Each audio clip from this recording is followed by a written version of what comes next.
second. No problem. Take your time. Take your time. I'm just glad you can hear me now. Yeah, much better. All right. Sorry, but It's all good. so. All right. Oh, let me turn the light on. It's not weird. Yeah.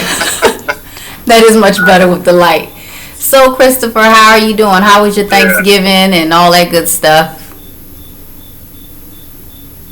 Well, let's see. I worked that day, but thankfully I moved to first shift, so I only had to work the morning half. Came in early just in case somebody decided they wanted to call out. So that way, I would have to work the position. I didn't really want that to happen, so I came in at 2:30. I got figured you. that way I could stave off the mandate. But yeah, had turkey dinner, and right now I'm at a pageant in New Jersey. The one I mentioned to you before. Mhm. Yeah, it's I'm not a big fan of pageants. I love my daughter. I love my wife. I hate pageants. But, No, they're yeah, like I'm alright. they're like the creepiest places ever. Pageants. Yeah, but no, so let's just get it started. So basically, I saw you on Twitter and you were talking about your experiences, and I just wanted to give you an opportunity to share your story. So let's just get to know who you are, and well, let's hear your story. Sure. So, I'm Christopher Michael Munson. I was born and raised in Arlington, Virginia, in 1993. Funny story on that.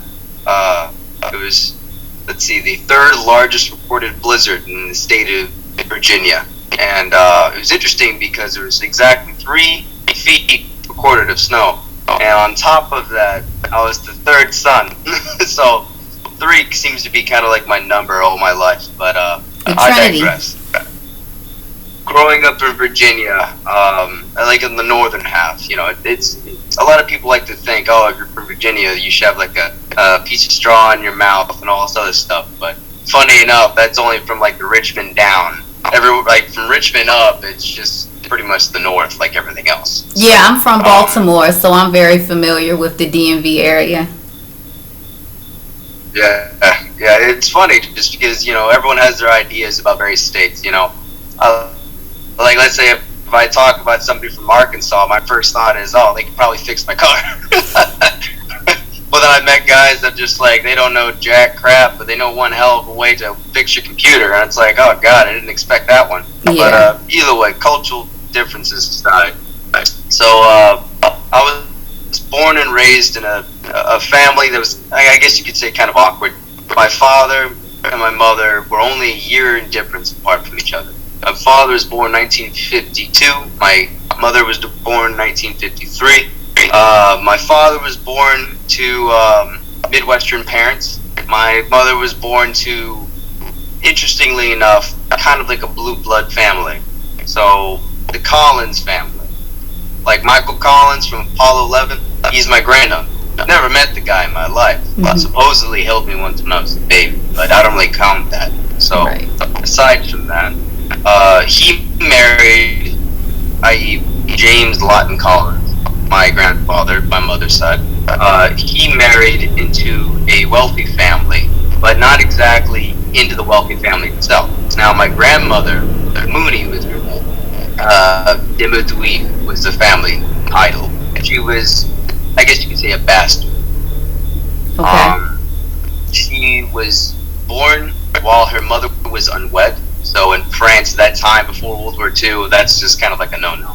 So she was dropped off in an orphanage, and then during World War II, she managed to buy a painting of some guy that had passed away.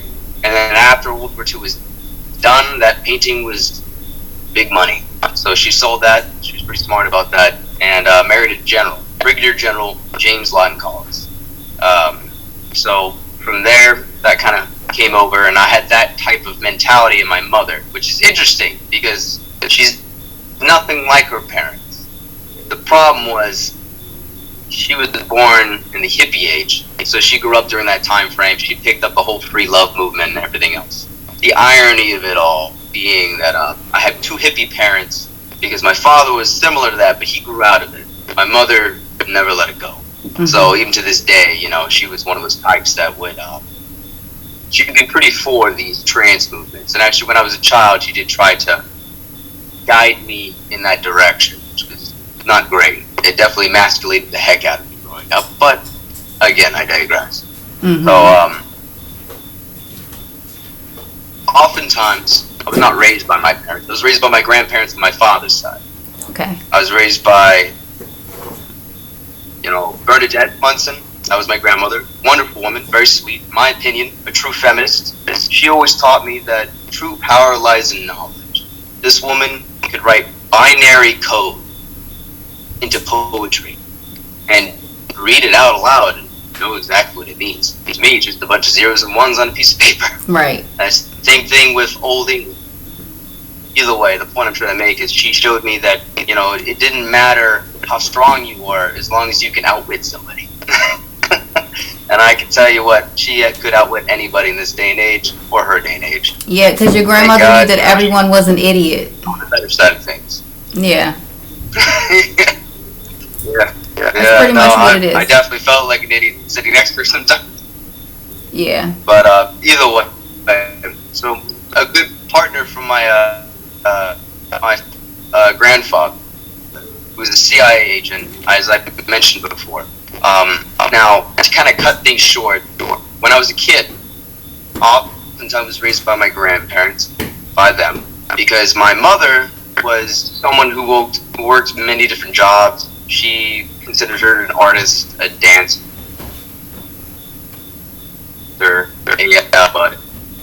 one of those yogi professionals. Oh, let me teach you the spirituality of meditation and all that other crap. And she focused more on those types of job professions, which took up a lot of her time. She really liked the positive attention she was getting from people who would pay for her classes. So that was her life. I was kind of like that useful tool that whenever she wanted to go get drugs, to get high or whatever, then she would bring me around because people wouldn't really think any about it. Oh, it's a woman with her kid. You know, whatever. Let's think nothing of it. Let's not try to stop and frisk her. You know, that's just awkward for the son.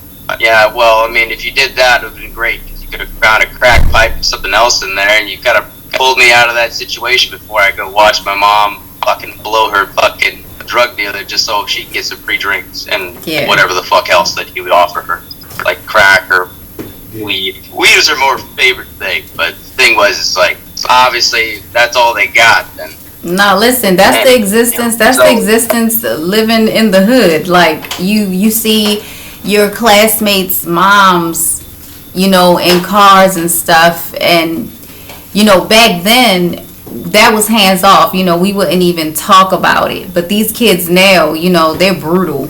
They'll make fun of you and talk about your mom and all kinds of things like that. So no, unfortunately, you were right there in that time period when the addiction was just cruel on so many levels.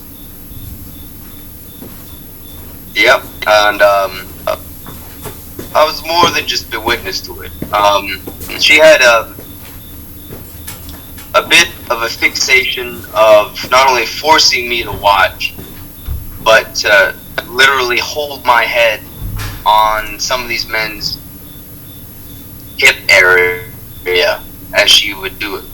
Mm-hmm. So it was pretty traumatic, to say the least. But moving past that, one day after she decided she wanted to go and pick up some drugs, she wanted to stop off at a restaurant that she heard about, something that her friends told her about. I needed to pee, so in her mind she's like, great, 2 birds, 1 stone, let's bring you right over here.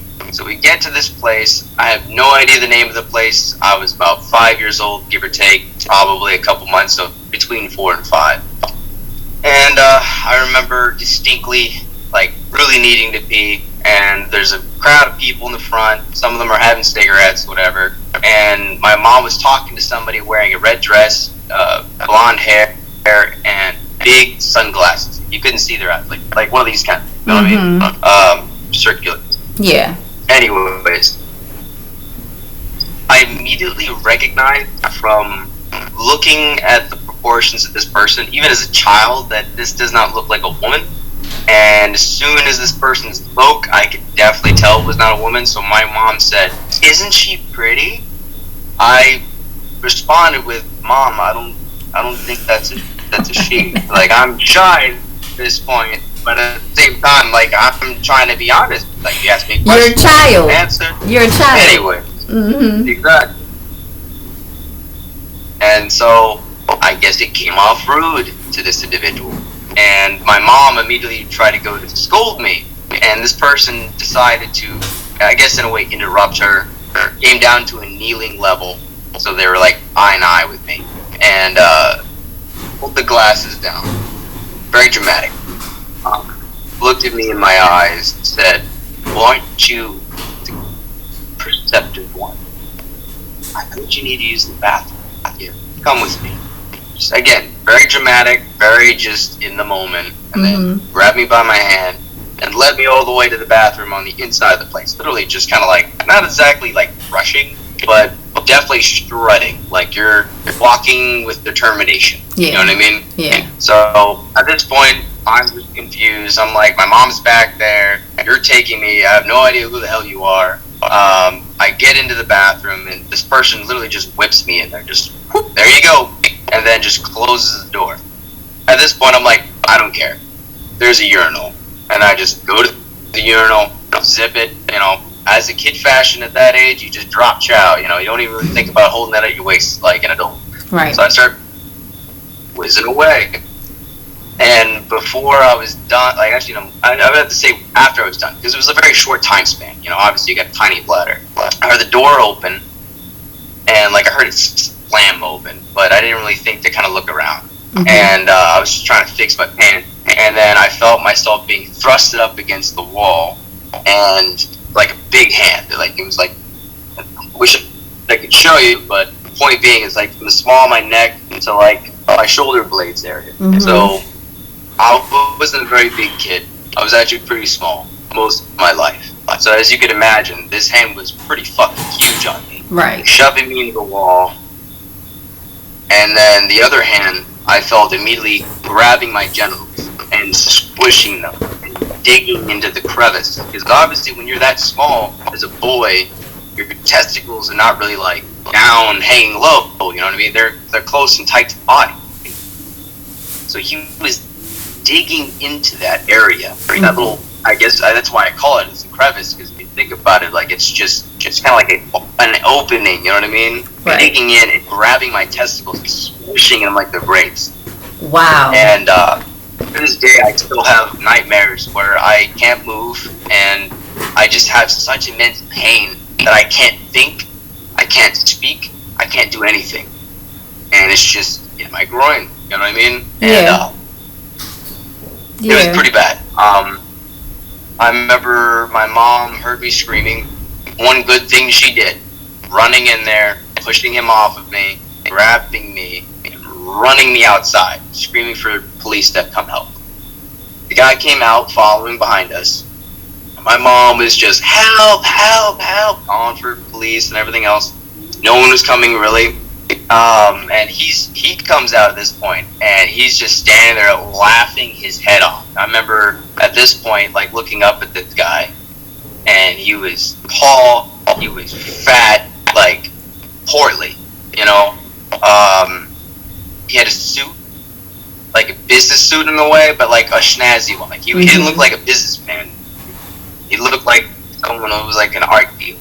You know what I mean? Like, he looked fancy, but like a cocky fancy. Yeah. And I just remembered he had such a cocky attitude about him. And he's, laughing his head off. And finally, a police officer comes walking up, strolling up. And so my mom's like, "Oh, officer, please arrest this man. He was assaulting my son." You know, at this point, he, like, you can tell this officer just kind of tunes out whatever my mom was saying, looks over at the guy, and he, again, this individual that assaulted me, just looked at him and said, "Arrest this dumb druggy bitch." Within a heartbeat, he threw my mom up on a fucking white car next to us and was starting to fucking handcuff her. I shit you not. This cop didn't think twice. He just obeyed the order immediately. And while he was doing that, he said, "We own the pig from here to Kingdom, from here to Capitol Hill." And I remember this because it was just so shocking. And my mom at this point goes from screaming and being frantic to also being in shock at this point, realizing that she has just stepped into something she didn't fucking understand. And she didn't know how to get the fuck out of it. Again, excuse my French on the. No, it's all good. No, by my platform, you can say whatever. It gets like that, so it's all good. Please be free. I appreciate it. Thank you. But yeah, so after that traumatic event, eventually he tells the officer, like, hey, like, just let her go. Fuck this. Just get the hell out of here. And so my mom took me away, and I remember just holding myself the entire time, like hands on my junk, just trying to keep myself together because I feel like I'm falling apart at this point. It was that much pain. This is crazy. She eventually just dropped me off at my grandparents' house. Yeah, pretty bad. And they took good care of me. My grandmother didn't know what happened, and so eventually, like, obviously as a child does, most children don't tell that kind of stuff. Like, oh, let me tell you right off the bat. Like, no, most kids, they keep it in until someone asks. No, I know. Until it gets bad. I know. So did you ever? Short, I started having. Yeah, go ahead. Oh, I was just gonna say, I was having night terrors after that. Again, like the ones I described earlier, where I just can't move, and it's just immense pain. And my grandmother, she was always fond of deciphering dreams, so she would talk to me about my dreams. And when I started telling her about my nightmares, she realized something was wrong. And her first question was, well, is someone hurting you at home? That was her first question. So she knew something was wrong in that sense, but she got the wrong place. And so I said, no, Grandma. It's just I was out with my mom, and we went to a restaurant, and a mean man hurt me in the bathroom. And she, of course, she perked up at this point. Was very considerate for me. She was although a very small woman, she was very packed full of energy when it comes to passion, especially for children. So she was immediately trying to help me and try to get me to tell her more. Obviously, in a very, I don't know how to describe it as much as someone who's very motherly and loving, like, hey, please tell me more. Like, what happened? She wanted to know what happened to you. Eventually, I told her what happened. And so I told her exactly what happened. Not as well as I told you right now as an adult, but of course in kid speak. And she understood. She felt so distraught by it. And she actually asked me, like, can I go tell your grandfather? I said yes. And at this point in time, again, as a kid, like, how most kids will have, like, nicknames for people? I nicknamed my grandfather Bebop for some reason. I don't know why. So she asked me, like, can I go talk to Bebop? So I'm like, yes, go tell Bebop. As oddly as it sounds. And so she goes, she tells him. And then she comes back in, and she's like, well, he would like to speak with you. Do you mind going to talk to him? So I do. And I remember my grandfather, he's a very tall man. He's like 6 foot, like, I think 2 or 3. So which I guess is like average in some places, but like to me it was huge. Also a portly guy. He had a watch on his left hand.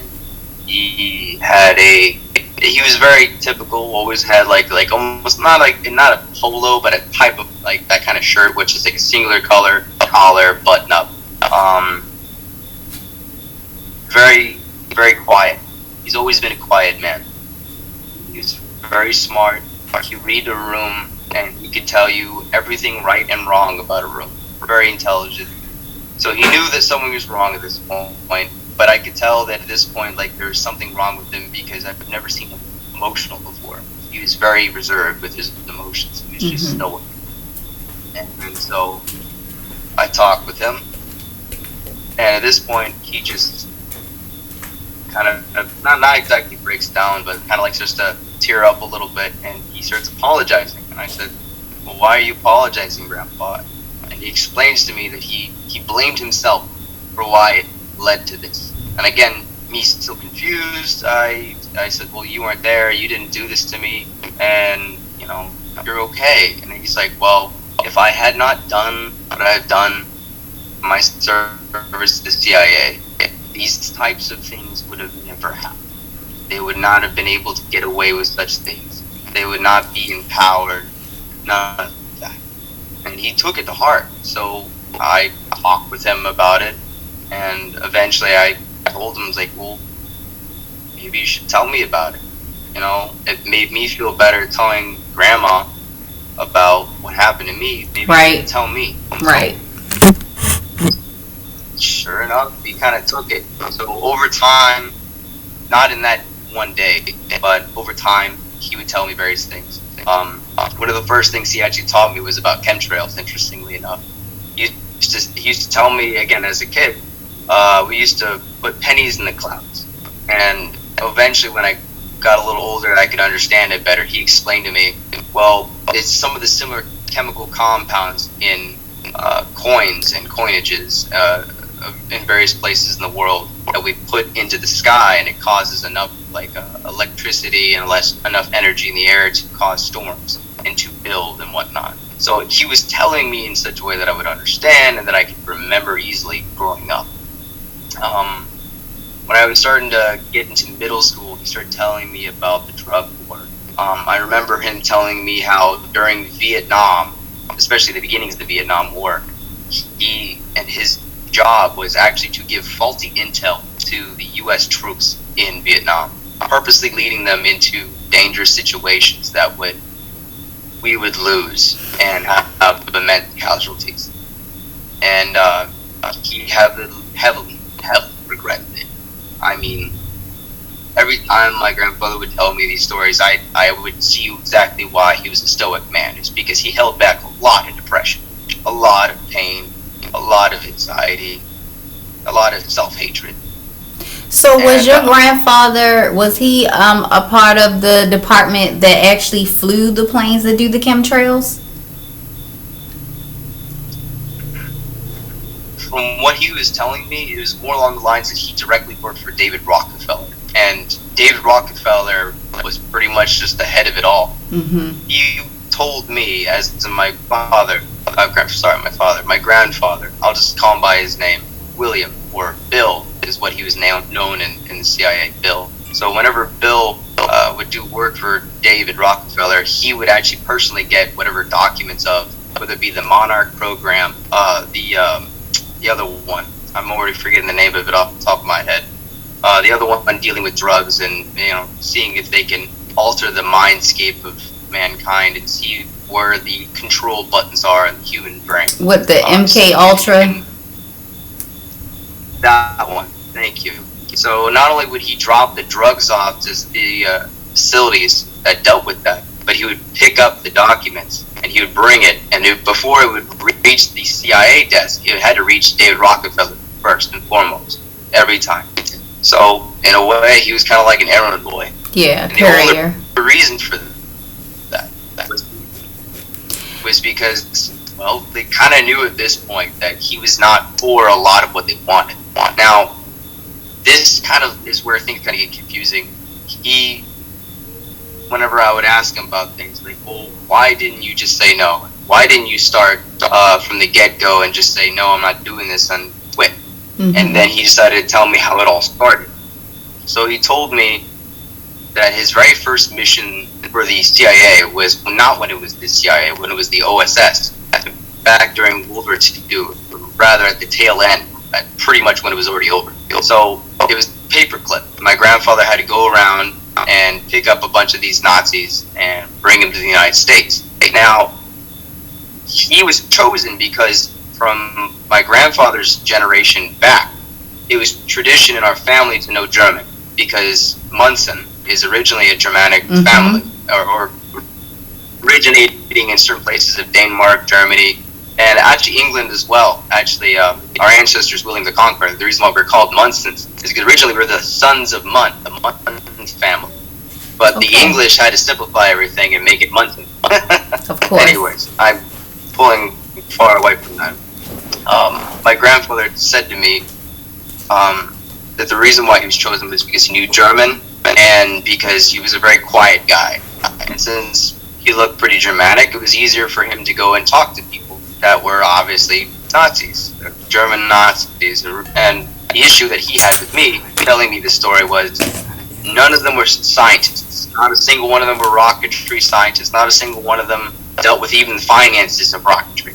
Mm-hmm. From what he told me is all these people were businessmen. They were aristocrats. They were high officers, the SS. Paperclip. You know, people that... Yeah, this is Paperclip. That's my husband talking. He recognizes the terms that you're using. He instantly came down and said, yeah, that's Paperclip. Yeah. Yeah. And, yeah, so at first, actually, he told me that he thought he was just gathering them up so that he could bring to the United States to try them and hang them. Like, my grandfather is very old school, and that imprinted heavily into my mindset, where certain criminals, certain crimes, it does deserve the death penalty. And it's not just simply because you killed a cop or because you went on a mass shooting. Like, if there's certain people, like, let's say pedophiles, you should just get hung by the neck until dead. It stops the cycle right there. And so on and so forth. Now, when it comes to this situation, he honestly thought he's bringing these Nazis to the United States to get hung. Like, he was okay with that. It wasn't until he got them all on the plane and he was bringing them over. So he's in the plane with them, and they're all laughing and joking, and he noticed that all of them had rings on their fingers. Not all of them were in uniform. Not all of them were dressed dressed to the nines, back in those days, time period. But they all had rings on their fingers. And I remember him telling me that one of them had a red cross on his ring. Okay. And that guy seemed to be the leader of them. And possibly a Templar. Now, this guy comes over to my grandfather, plops down next to him, throws his arm over his shoulder, slapping the other shoulder. It's like, oh, you're going to bring us to the bars after this. We're going to have all drinks, right? Mm-hmm. All of this in German, of course. So he's speaking in German, telling me all this. And my grandfather, highly uncomfortable, not a touchy-feely guy, looks over at him, dead in his eyes, and says, I believe we're bringing you to the United States so you can be hung by the neck until dead. Straightforward, to the point. He thinks the conversation's over, right? Mm-hmm. This guy, at this point, laughs his head off, and so do the other guys. All of them. Not even fazed by what my grandfather said. If anything, he started to feel uncomfortable, because it's like, what do they know that I don't? Right. And so at this point, this is what set the tone for my grandfather as to why he never quit the CIA from the get-go.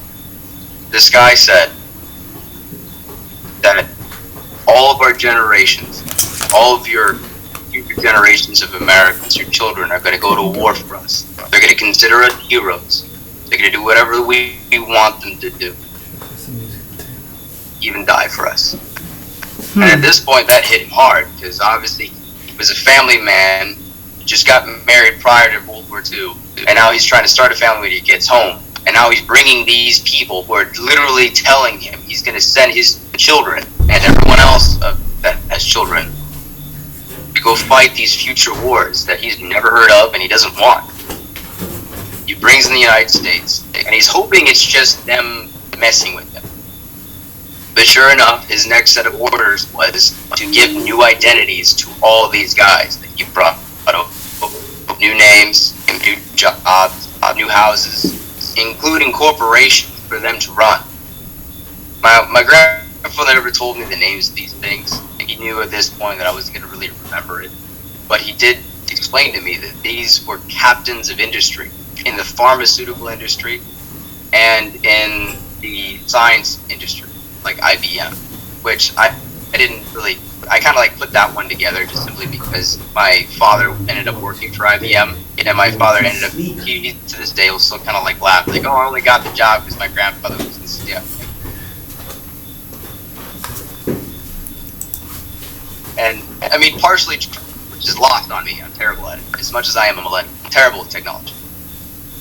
So, my grandfather at this point realized that these people that were brought to the United States were evil, and he just gave them the keys of power, economic power. Mm-hmm. And he knew that there was nothing he could do about it. So he knew that whoever was leading him and giving them these orders and leading those who lead him had to be at least somewhat like these guys he brought over.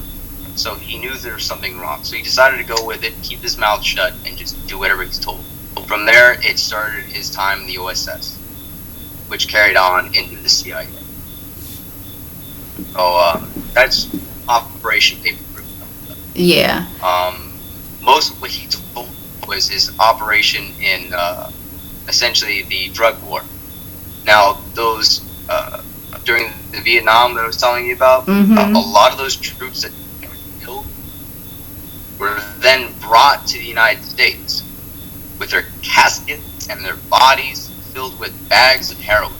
Yep. Now, my grandfather told me that the main reason why we even went to war in the Southeastern Orient was a multi-part effort. We needed to find a way to convince the American populace to detach themselves from the concept of peace. So it's easy to do that when you are very similar with the people, or I should say, it's very hard to do that whenever you're very similar to those that you're fighting. So if you look at the statistics of people who fought in World War II, Americans were more easily able to get people to surrender peacefully compared to, let's say, the Soviets. Because the Soviets at that point in time culturally were so warped by communism that they could just kill and slaughter anybody. Mm-hmm. I mean, just look at their their leaders, whatnot, leading them to slaughter. One guy with ammo, one guy with a rifle. Figure it out. Now, from what grandfather told me, is psychologically to break down the American spirit in part.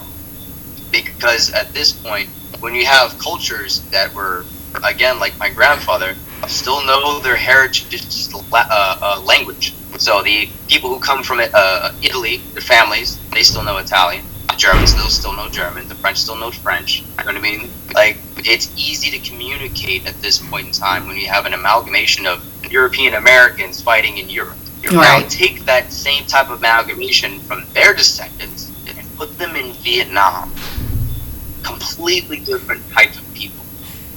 Now, I didn't really fully understand this until I actually ended up moving. My parents got divorced. I moved with my father, and I moved to an area that had a higher population of Asian. And I noticed certain cultural similarities and differences, but mostly differences. Now, one of those things that I was taught, because I asked somebody one day, I was like, hey, why is it bad if I go up to, like, let's say a little Asian kid and I pat him on his head? And he said, because your hand's lower than your head is your head. Like, if we hug somebody, we're going to put our heads together. I was like, okay. And it's like, well, you got to think. Your feet are beneath you, right? So are your hands. You use your hands to wipe your butt. You use your hands to feed your face. You use your hands for all these different things. So it's respectful. I need my phone. The head or the health of that family. You just don't pat them on the head. To me, that seemed like a very strange thing to think about. But then it started to make sense for what my grandfather was saying. That it's similar, or I should say, the simple difference that certain cultures have, where you and I might understand is peaceful communication. To other people, it might be different, or vice versa. Right. So when we're in Vietnam and someone's yelling at a different language at you, running at you, in their mind, they might be thinking, I'm running to you for help. In your mind, while you're holding up a rifle, is, holy crap, this guy's coming at me. Right. And it actually kind of makes sense for why all the wars that we've then fought are always in countries with people that don't speak our language, that don't have similar values to us, similar cultures to us. Right. Always it's a country that we cannot communicate unless we have one of them communicating for us. Now, with that being said, the other reason why was, as I pointed out before, the drugs, the heroin. From what my grandfather said, he said he brought in a literal metric ton of heroin into the country through the debt. And the reason why they used the debt was because who's going to open up a casket, especially with a fallen veteran? No one in their right mind would disrespect a dead man. And I know that because I'm also a Marine. I spent 4 years in the Marine Corps. I'm going to tell you right now, I'm not opening up a fucking veteran's casket just to check on him. I'm going to give that man his peace, his respect. He deserves it. His family deserves it, especially. Yeah. And so that's why I know, like, it was smart, you know, it's because it was evil. It was smart of them to do that. But here's the problem that he had, that I know that a lot of truthers out there can't seem to fathom, to figure out. How are you able to get a bunch of heroin, a bunch of drugs in general, and drop it into poor minority, black, Hispanic neighborhoods? Some white ones, but mostly the black, Hispanic ones. How are you able to just drop it there and then have a commodity come about?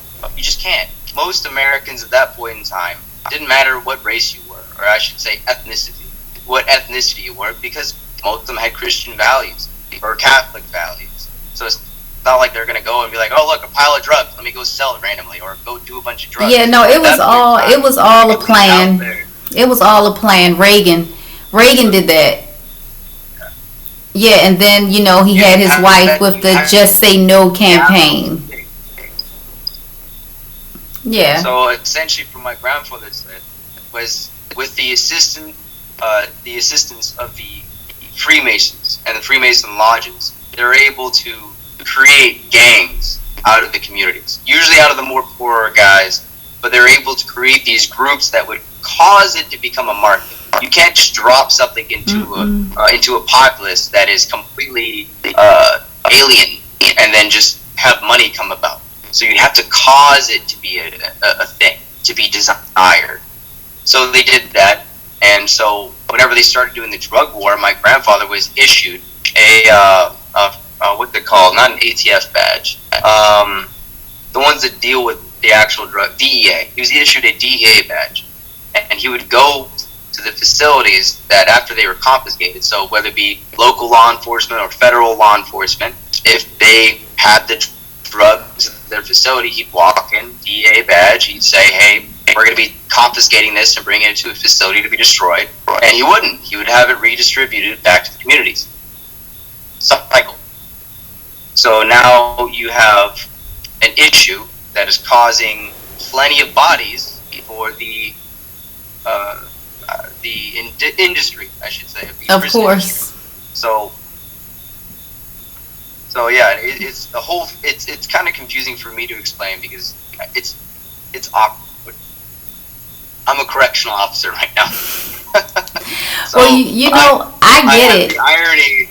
I so get it. I trust me, I get it. In fact, you know, we worked in the prisons for 13 years. We did the eye care for the prisoners, and in fact, we are whistleblowers because we witnessed so much prisoner medical neglect and abuse. And literally, as soon as we wrote our whistleblower letter, they fired us and sent all of our money to the new contractor that they put in place while we were in Mexico setting up a free cancer clinic. Like, literally, you can't make this shit up.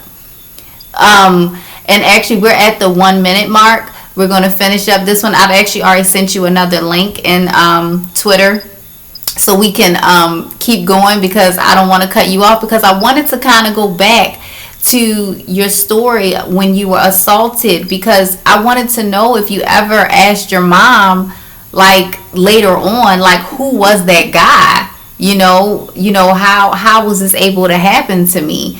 So if you go on Twitter, you're going to see the other link. Click it so we can come back to that, because you know, we kind of left it out there, and I know you had to have more questions later on as you got older. I only got some of that. I'm sorry. It started cracking. I apologize. It's all good. It started getting crackly again, and at the very beginning. So I got some of it. So, all right. I'm sorry about that. It's all good. Just click the other link in Twitter that I sent you, and we'll start up another one. Because we're about to click off. It's about to hang up on us. It was a what? Another link in Twitter.